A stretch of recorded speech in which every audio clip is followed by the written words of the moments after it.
morning anak-anak Miss.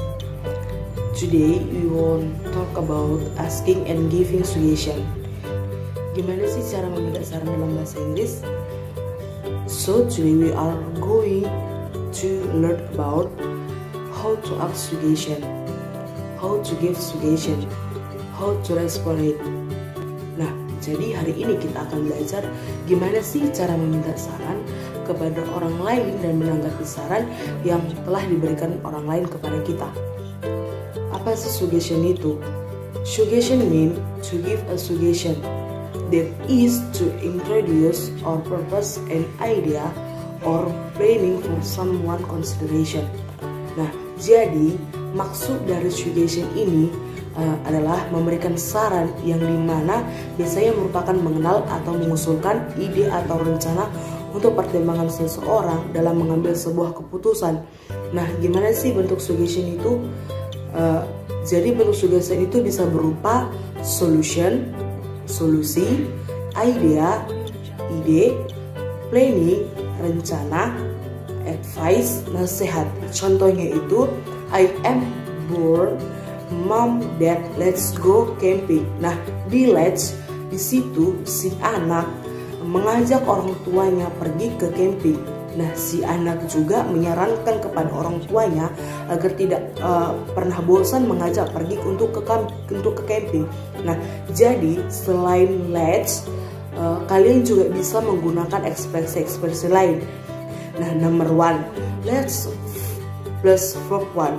Nah, jika kalian menjumpai let's, itu harus diikuti oleh verb one. Nah, verb one itu adalah kata kerja seperti study, read, and car, dan lain-lain. Nah, contohnya gimana? Number one, let's study. Ayo belajar. Nah, berarti di situ kalian memberikan saran atau mengajak teman kalian untuk belajar. Dan yang kedua, why don't you plus verb one. Jika kalian menemui why don't you, harus diikuti oleh verb one. Nah, contohnya, why don't you go to cinema? Kenapa kamu nggak pergi nonton saja? Dan yang ketiga, you could plus verb one. Nah, jika kalimat itu aktif, di situ ada could. Anak Miss juga bisa mengetahui kalau could adalah salah satu modal auxiliary, dan di mana kalimat sesudah verb harus diikuti oleh verb to. Dan contohnya, you could go home earlier. Kamu bisa pulang lebih cepat. Dan yang keempat, how about plus verb a. Dan yang kelima, what about plus something or someone. Nah, sekilas mirip kan, how about dan what about. Tapi di situ juga ada perbedaannya. Jika now about harus diikuti oleh doing, something, and activity, atau harus juga diikuti oleh verb in. Nah, contohnya, how about going to cinema? Bagaimana kalau kalian nonton saja? Tapi jika what about itu harus diikuti oleh someone and something, harus juga diikuti oleh now. Nah, contohnya, what about cinema? Bagaimana kalau bioskop? Nah, di sini juga ada perbedaan loh. Jika what about artinya itu masih kurang yakin terhadap saran yang diberikan kepada orang lain. Tapi jika kalian menggunakan how about, di sini kalian lebih yakin terhadap saran yang telah kalian berikan kepada orang lain. Dan what about di sini juga untuk menyatakan sesuatu keberatan, to make an objection. Nah, contohnya, Miss bareng-bareng nih kepada teman-teman Miss. Nah, Miss dan teman-teman Miss berkata, we are leaving now.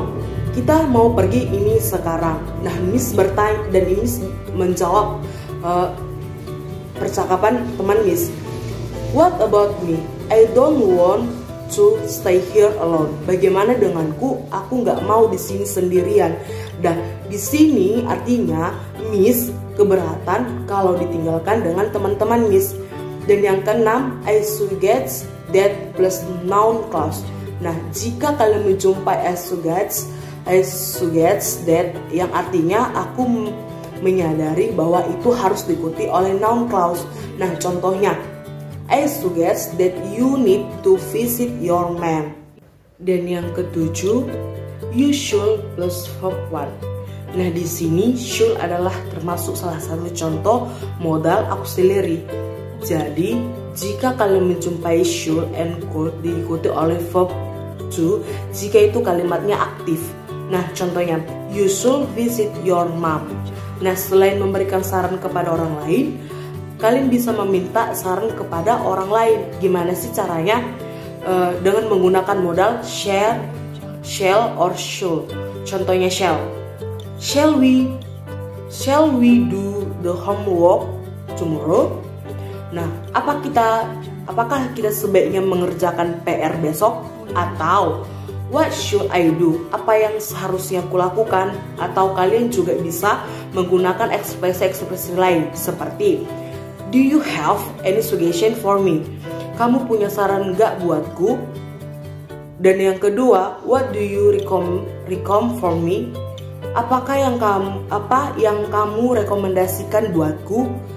Do you have any idea? Punya ide nggak? Nah, itulah ekspresi-ekspresi yang kita gunakan untuk meminta saran kepada orang lain setelah orang lain memberikan saran kepada kita. Gak mungkin kan kita cuma diam saja atau kasih respon cuek aja. Kita harus menanggapi, tentunya bisa mempunyai dua pilihan. Nah, dua pilihan itu apa sih, Miss? Dan yang pertama, so can accept it. Dan yang kedua, you can incline it. Nah, anak Miss bisa menerima saran dari orang lain, dan anak Miss juga bisa menolak saran dari orang lain. Jika kalian ingin menerima saran dari orang lain, kalian bisa menggunakan it sound great. Dan yang kedua, it sound good to me. Dan yang ketiga, that is good idea. Dan yang keempat, let's do that. Dan yang kelima, okay, I will. Nah, dan yang kelima ini adalah ekspresi yang bisa kalian gunakan ketika kalian menerima saran dari orang lain. Jika anak Miss menolak, tidak boleh langsung pergi begitu saja atau dicuekin orang, atau harus menolak dengan cara sopan. Gimana sih caranya? Dengan menggunakan ekspresi-ekspresi yang ada. Contohnya itu, I don't think that is good idea. Dan bisa juga I am not sure about that. Dan yang ketiga, sorry, I don't feel like I have to go. Jadi begitu ya, mudah kan? Jadi semua sudah paham kan tentang asking and giving suggestion. See you next time and have a great day. Bye bye.